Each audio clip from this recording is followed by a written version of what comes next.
श्री शिव महापुराण अथ विद्येश्वर संहिता। प्रयाग में सूत जी से मुनियों का तुरंत पाप नाश करने वाले साधन के विषय में प्रश्न। जो आदि और अंत में तथा मध्य में भी नित्य मंगलमय हैं, जिनकी समानता अथवा तुलना कहीं भी नहीं है, जो आत्मा के स्वरूप को प्रकाशित करने वाले देवता परमात्मा हैं, जिनके 5 मुख हैं, और जो खेल ही खेल में अनायास जगत की रचना, पालन और संहार तथा अनुग्रह एवं तिरोभावरूप 5 प्रबल कर्म करते रहते हैं, उन सर्वश्रेष्ठ अजर अमर ईश्वर अंबिकापति भगवान शंकर का मैं मन ही मन चिंतन करता हूँ। व्यास जी कहते हैं, जो धर्म का महान क्षेत्र है और जहाँ गंगा यमुना का संगम हुआ है, उस परम पुण्यमय प्रयाग में, जो ब्रह्मलोक का मार्ग है, सत्यव्रत में तत्पर रहने वाले महातेजस्वी महाभाग महात्मा मुनियों ने एक विशाल ज्ञान यज्ञ का आयोजन किया। उस ज्ञान यज्ञ का समाचार सुनकर पौराणिक शिरोमणि व्यास शिष्य महामुनि सूत जी वहां मुनियों का दर्शन करने के लिए आए। सूत जी को आते देख वे सब मुनि उस समय हर्ष से खिल उठे और अत्यंत प्रसन्नचित्त से उन्होंने उनका विधिवत स्वागत सत्कार किया। तत्पश्चात उन प्रसन्न महात्माओं ने उनकी विधिवत स्तुति करके विनयपूर्वक हाथ जोड़कर उनसे इस प्रकार कहा। सर्वज्ञ विद्वान रोमहर्षण जी, आपका भाग्य बड़ा भारी है। इसी से आपने व्यास जी के मुख से अपनी प्रसन्नता के लिए ही संपूर्ण पुराण विद्या प्राप्त की। इसलिए आप आश्चर्य स्वरूप कथाओं के भंडार हैं, ठीक उसी तरह जैसे रत्नाकर समुद्र बड़े बड़े सारभूत रत्नों का आगार है। तीनों लोकों में भूत, वर्तमान और भविष्य तथा और भी जो कोई वस्तु है, वह आपसे अज्ञात नहीं है।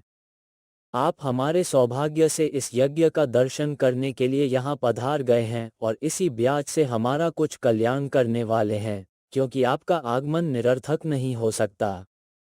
हमने पहले भी आपसे शुभाशुभ तत्व का पूरा पूरा वर्णन सुना है, किंतु उससे तृप्ति नहीं होती, हमें उसे सुनने की बारंबार इच्छा होती है।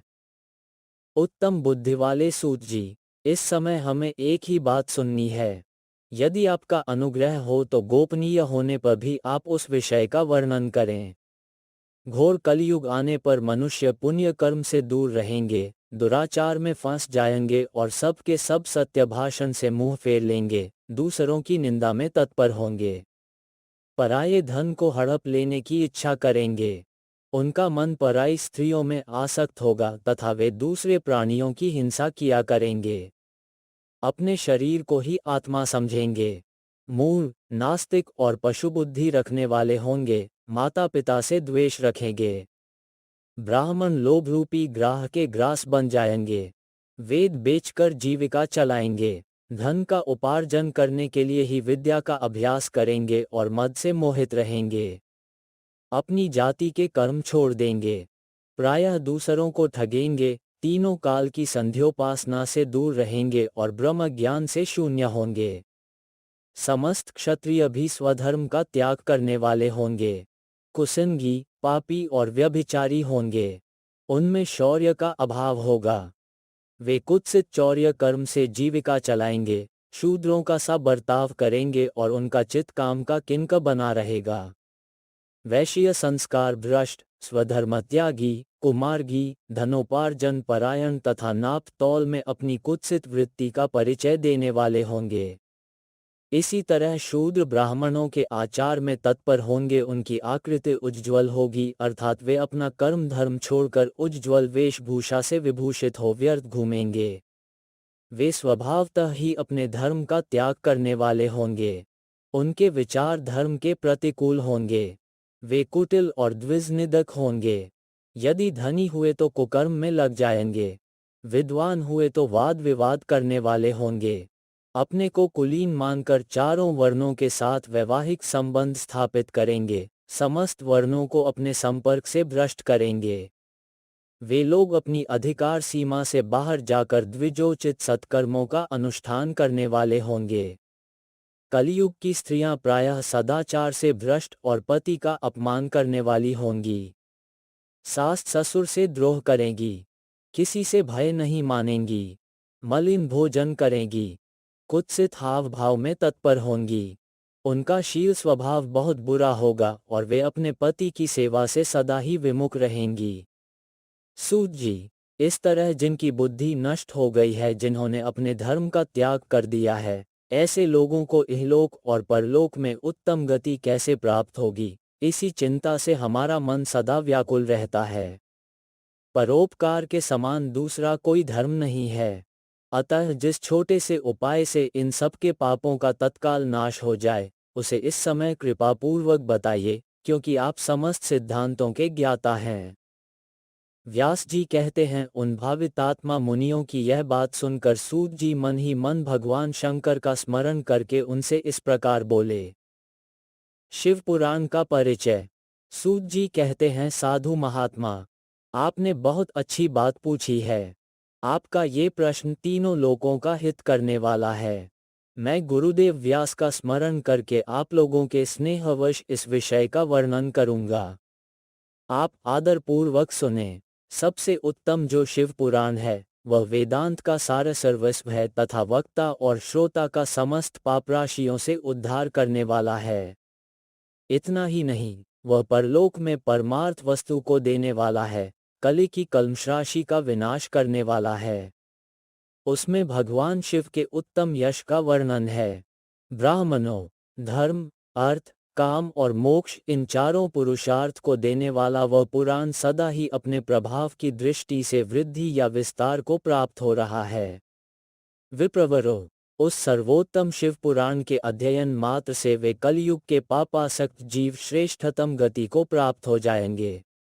कलयुग के महान उत्पात तभी तक जगत में निर्भय होकर विचरेंगे, जब तक यहाँ शिव पुराण का उदय नहीं होगा।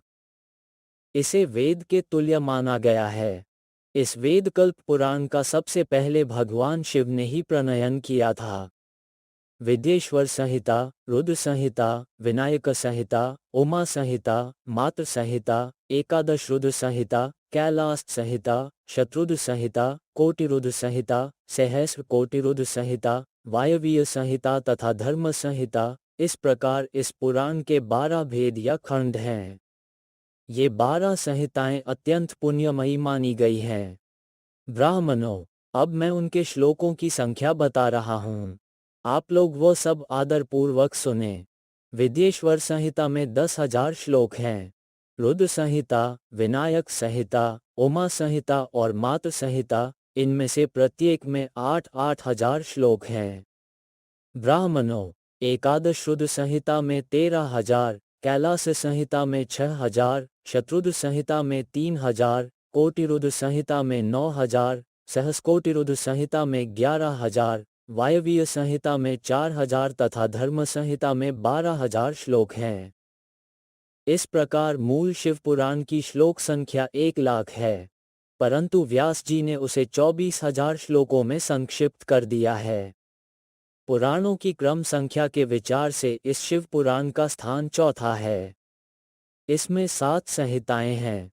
पूर्व काल में भगवान शिव ने श्लोक संख्या की दृष्टि से 100 करोड़ श्लोकों का एक ही पुराण ग्रंथ ग्रथित किया था। सृष्टि के आदि में निर्मित हुआ वह पुराण साहित्य अत्यंत विस्तृत था। फिर द्वापर आदि युगों में द्वैपायन, व्यास आदि महर्षियों ने जब पुराण का 18 भागों में विभाजन कर दिया, उस समय संपूर्ण पुराणों का संक्षिप्त स्वरूप केवल 4 लाख श्लोकों का रह गया। उस समय उन्होंने शिव पुराण का 24,000 श्लोकों में प्रतिपादन किया। यही इसके श्लोकों की संख्या है। यह वेदतुल्य पुराण 7 संहिताओं में बटा हुआ है। इसकी पहली संहिता का नाम विद्येश्वर संहिता है, दूसरी रुद्र संहिता समझनी चाहिए, तीसरी का नाम शत्रुद्र संहिता, चौथी का कोटिरुद्र संहिता, पांचवी का उमा संहिता, छठी का कैलास संहिता और सातवीं का नाम वायवीय संहिता है। इस प्रकार ये 7 संहिताएं मानी गई हैं। इन 7 संहिताओं से युक्त दिव्य शिव पुराण वेद के तुल्य प्रामाणिक तथा सबसे उत्कृष्ट गति प्रदान करने वाला है। यह निर्मल शिव पुराण भगवान शिव के द्वारा ही प्रतिपादित है। इसे शैव शिरोमणि भगवान व्यास ने संक्षेप से संकलित किया है। ये समस्त जीव समुदाय के लिए उपकारक, त्रिविध तापों का नाश करने वाला, तुलना रहित एवं सत्पुरुषों को कल्याण प्रदान करने वाला है। इसमें वेदांत विज्ञानमय, प्रधान तथा निष्कपट, निष्काम धर्म का प्रतिपादन किया गया है। ये पुराण ईर्ष्यारहित अंतःकरण वाले विद्वानों के लिए जानने की वस्तु है। इसमें श्रेष्ठ मंत्र समूहों का संकलन है तथा धर्म, अर्थ और काम, इस त्रिवर्ग की प्राप्ति के साधन का भी वर्णन है। यह उत्तम शिव पुराण समस्त पुराणों में श्रेष्ठ है। वेद वेदांत में वेद्य रूप से विलसित परम वस्तु परमात्मा का इसमें गान किया गया है। जो बड़े आदर से इसे पढ़ता और सुनता है वह भगवान शिव का प्रिय होकर परम गति को प्राप्त कर लेता है। साध्य साधन आदि का विचार तथा श्रवण, कीर्तन और मनन, इन तीन साधनों की श्रेष्ठता का प्रतिपादन। व्यास जी कहते हैं, सूत जी का यह वचन सुनकर वे सब महर्षि बोले, अब आप हमें वेदांत सार सर्वस्व रूप अद्भुत शिव पुराण की कथा सुनाइए। सूत जी ने कहा, आप सब महर्षिगण रोग शोक से रहित कल्याणमय भगवान शिव का स्मरण करके पुराण प्रवर शिव पुराण की, जो वेद के सार तत्व से प्रकट हुआ है, कथा सुनिए। शिव पुराण में भक्ति, ज्ञान और वैराग्य, इन तीनों का प्रीतिपूर्वक गान किया गया है और वेदांत वेद्य सद्वस्तु का विशेष रूप से वर्णन है। इस वर्तमान कल्प में जब सृष्टि कर्म आरंभ हुआ था, उन दिनों 6 कुलों के महर्षि परस्पर वाद विवाद करते हुए कहने लगे, अमुक वस्तु सबसे उत्कृष्ट है और अमुक नहीं है। उनके इस विवाद ने अत्यंत महान रूप धारण कर लिया। तब वे सब के सब अपनी शंका के समाधान के लिए सृष्टिकर्ता अविनाशी ब्रह्मा जी के पास गए और हाथ जोड़कर विनय भरी वाणी में बोले, प्रभो, आप संपूर्ण जगत को धारण पोषण करने वाले तथा समस्त कारणों के भी कारण हैं। हम ये जानना चाहते हैं कि संपूर्ण तत्वों से परे परात्पर पुराण पुरुष कौन है? ब्रह्मा जी ने कहा, जहाँ से मन सहित वाणी उन्हें न पाकर लौट आती है तथा जिनसे ब्रह्मा, विष्णु, रुद्र और इंद्र आदि से युक्त यह संपूर्ण जगत समस्त भूतों एवं इंद्रियों के साथ पहले प्रकट हुआ है, वे ही ये देव, महादेव सर्वज्ञ एवं संपूर्ण जगत के स्वामी हैं। ये ही सबसे उत्कृष्ट हैं। भक्ति से ही इनका साक्षात्कार होता है। दूसरे किसी उपाय से कहीं इनका दर्शन नहीं होता। रुद्र, हरि, हर तथा अन्य देवेश्वर सदा उत्तम भक्तिभाव से उनका दर्शन करना चाहते हैं। भगवान शिव में भक्ति होने से मनुष्य संसार बंधन से मुक्त हो जाता है। देवता के कृपा प्रसाद से उनमें भक्ति होती है और भक्ति से देवता का कृपा प्रसाद प्राप्त होता है।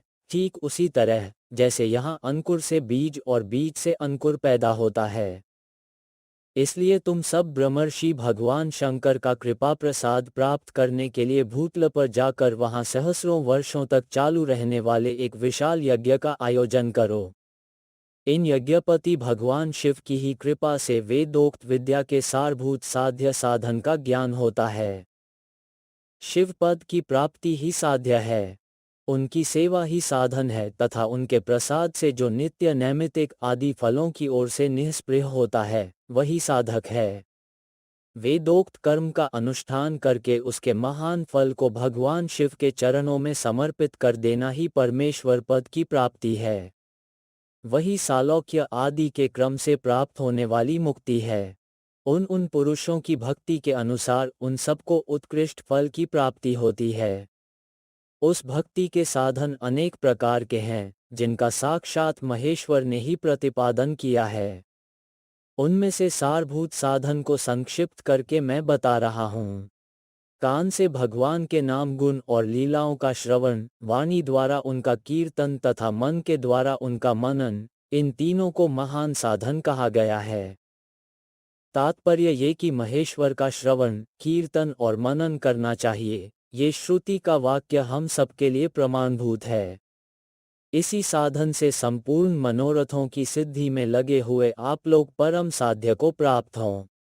लोग प्रत्यक्ष वस्तु को आंख से देखकर उसमें प्रवृत्त होते हैं, परंतु जिस वस्तु का कहीं भी प्रत्यक्ष दर्शन नहीं होता, उसे श्रवणेंद्रिय द्वारा जान सुनकर मनुष्य उसकी प्राप्ति के लिए चेष्टा करता है। अतः पहला साधन श्रवण ही है। उसके द्वारा गुरु के मुख से तत्व को सुनकर श्रेष्ठ बुद्धि वाला विद्वान पुरुष अन्य साधन कीर्तन एवं मनन की सिद्धि करे। क्रमशः मनन पर्यंत इस साधन की अच्छी तरह साधना कर लेने पर उसके द्वारा सालोक्य आदि के कम से धीरे धीरे भगवान शिव का सहयोग प्राप्त होता है। पहले सारे अंगों के रोग नष्ट हो जाते हैं, फिर सब प्रकार का लौकिक आनंद भी विलीन हो जाता है। भगवान शंकर की पूजा, उनके नामों के जप तथा उनके गुण, रूप, विलास और नामों का युक्तिपरायण चित्त के द्वारा जो निरंतर परिशोधन या चिंतन होता है उसी को मनन कहा गया है। वह महेश्वर की कृपा दृष्टि से उपलब्ध होता है। उसे समस्त श्रेष्ठ साधनों में प्रधान या प्रमुख कहा गया है। सूत जी कहते हैं, मुनीश्वरों, इस साधन का महात्म्य बताने के प्रसंग में मैं आप लोगों के लिए एक प्राचीन वृत्तांत का वर्णन करूंगा, उसे ध्यान देकर आप सुने। पहले की बात है, पराशर मुनि के पुत्र मेरे गुरु व्यासदेव जी सरस्वती नदी के सुंदर तट पर तपस्या कर रहे थे। एक दिन सूर्यतुल्य तेजस्वी विमान से यात्रा करते हुए भगवान सनय कुमार अकस्मात वहां जा पहुंचे। उन्होंने मेरे गुरु को वहां देखा। वे ध्यान में मग्न थे। उससे जगने पर उन्होंने ब्रह्मपुत्र सनय कुमार जी को अपने सामने उपस्थित देखा। देखकर वे बड़े वेग से उठे और उनके चरणों में प्रणाम करके मुनि ने उन्हें अर्घ्य दिया और देवताओं के बैठने योग्य आसन भी अर्पित किया। तब प्रसन्न हुए भगवान सनय कुमार विनीत भाव से खड़े हुए व्यास जी से गंभीर वाणी में बोले, मुने, तुम सत्य वस्तु का चिंतन करो। वो सत्य पदार्थ भगवान शिव ही हैं, जो तुम्हारे साक्षात्कार के विषय होंगे। भगवान शंकर का श्रवण, कीर्तन, मनन, ये तीन महत्तर साधन कहे गए हैं। ये तीनों ही वेद सम्मत हैं। पूर्व काल में मैं दूसरे दूसरे साधनों के संभ्रम में पड़कर घूमता घामता मंदराचल पर जा पहुंचा और वहां तपस्या करने लगा।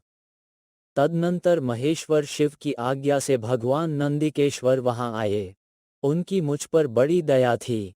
वे सबके साक्षी तथा शिवगणों के स्वामी भगवान नंदिकेश्वर मुझे स्नेहपूर्वक मुक्ति का उत्तम साधन बताते हुए बोले, भगवान शंकर का श्रवण, कीर्तन और मनन, ये तीनों साधन वेदसम्मत हैं और मुक्ति के साक्षात कारण हैं। ये बात स्वयं भगवान शिव ने मुझसे कही है।